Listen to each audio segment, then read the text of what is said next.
tax rate.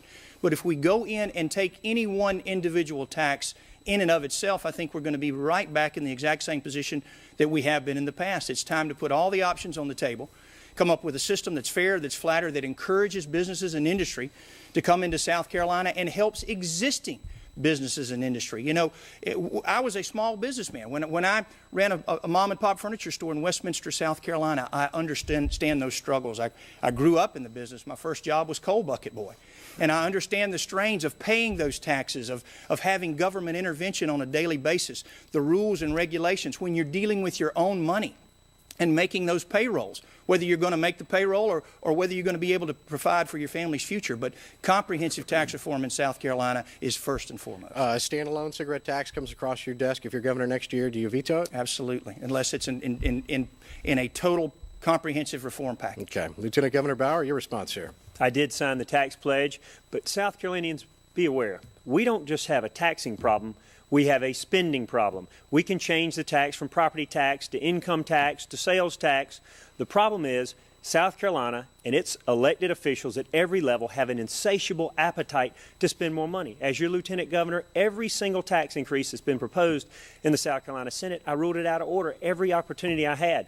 And I've continued to fight that. When you look at the fact that welfare rolls are up 38%, food stamps up 50% in the last 2 years, we continue to grow government at an enormous rate until we talk about real ways to cut back and quit funding so much. Why do we pay every time we build a new elementary school for new architectural design? Why not use a template drawing over and over and over? Why not lease out our rest areas? We need to look at ways to find ways to reduce the spending in South Carolina, and the taxes are another topic, but the biggest topic is where we're spending those taxes.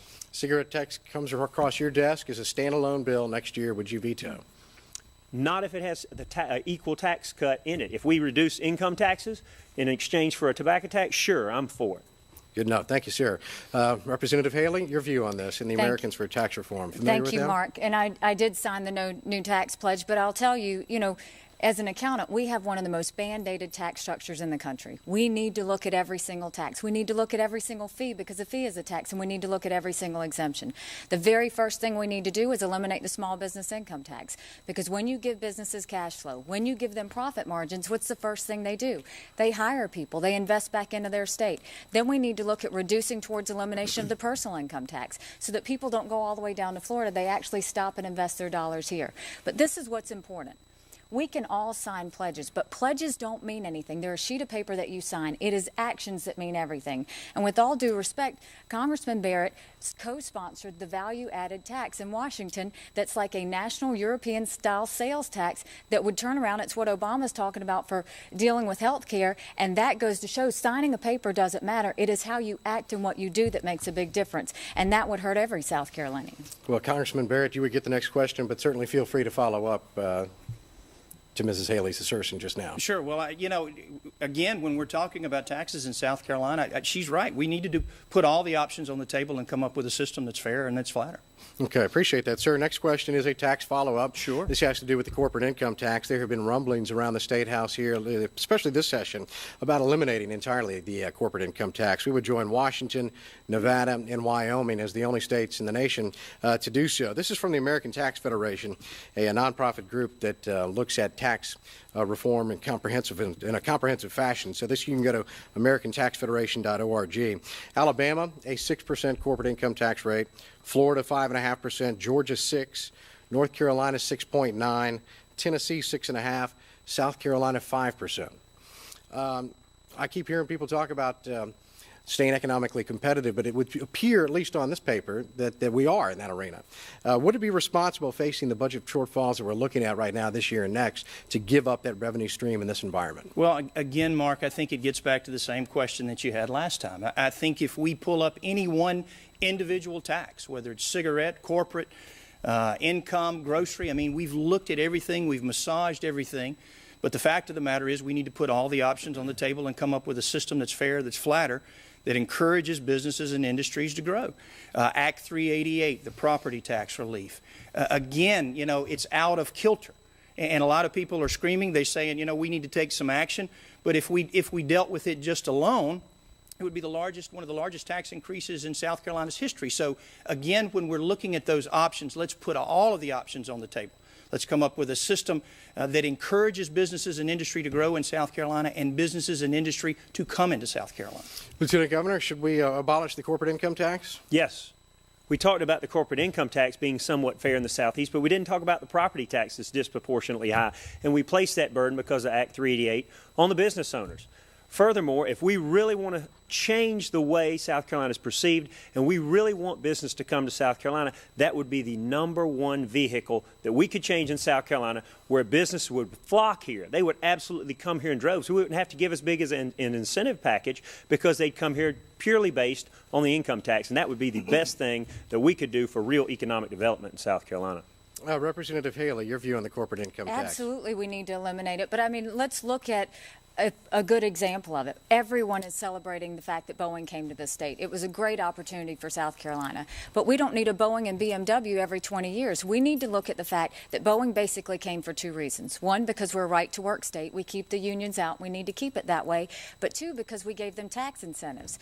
But 95% of our economy are small businesses. Why aren't we taking care of the businesses we already have? When you create a strong business environment through tax reform, through workers' comp reform, through tort reform, companies will come here not because you smile and take them to dinner, but because you have a fair tax structure that works and it affects their bottom line and it affects their profit margin. Thank you, ma'am. Attorney General McMaster? Oh, yes, I think we ought to eliminate the corporate tax, and I know there have been efforts to do that. Excuse me, part of your question was, is it responsible to cut taxes now in this kind of economy? I'd say it's irresponsible not to cut taxes now in this economy. As Ronald Reagan proved, when you reduce the taxes on people, on incomes, on business and industry, that is when your economy expands. This is the last time in the world we want to raise any taxes, and it's the last time in the world we want to keep them the same. If we're going to stand out as a business-friendly state, we've got to market the assets we have. We've got to be able to say that we have the lowest and we have the most competitive taxes in the Southeast or perhaps in the country. Also, we have assets these other states don't have. We have one great port in Charleston. It's ready for the post-Panamax boats right now. Those big ships. Have a small one in Georgetown. We have a great technical college system. We have some of the most innovative researchers and businesses and people in the whole country are here. We have already, and you don't hear much about them. We have a great potential for agribusiness, especially along the I-95 corridor where we need it. If the governor works with the port, with the tech system, with Department of Agriculture and the tourism industry, that's another economic engine. If we lower our taxes, we can outcompete anybody on this planet. All right, thank you very much, sir. Congressman Barrett brought up Act 388, so Mr. Bauer gets the next question. This, of course, gave homeowners a break in exchange for raising the sales tax by a penny. Educators, they say that it's sort of wrecked their stable source of funding. And I've heard many economists say it's exacerbated the strain that we currently see writing the budget right now.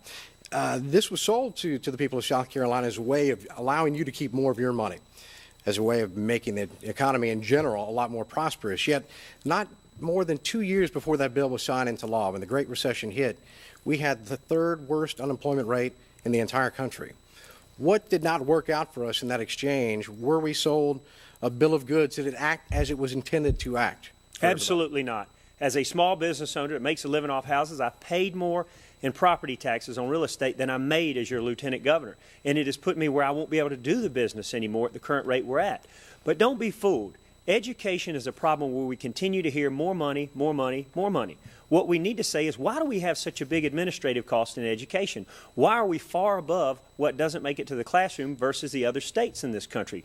Why do we continue to build Taj Mahal football stadiums instead of getting those dollars to the classroom? I would tell you we need to reduce the number of school districts in this state. One county has 7, while the county next door, which is bigger, has 1. Are we really concerned about educating kids? Or are we concerned about growing administrative levels? These are things we've really got to address. Clearly, the people screamed, and because of a reactionary legislature, we addressed Act 388 and lowered people's personal property tax on their home. But what we did to investment property, what we did to businesses, was made it very difficult for them to continue to do their business in South Carolina. Representative Haley, is this something that we should revisit as a state? Should the General Assembly go back and take a hard look at 388? Absolutely. And you know what? It was a lesson for me. I think it's the lesson for the people of South Carolina of how being a band-aided tax or a band-aided tax structure can be so harmful. The one thing when Act 388 came up, we had homeowners who were being taxed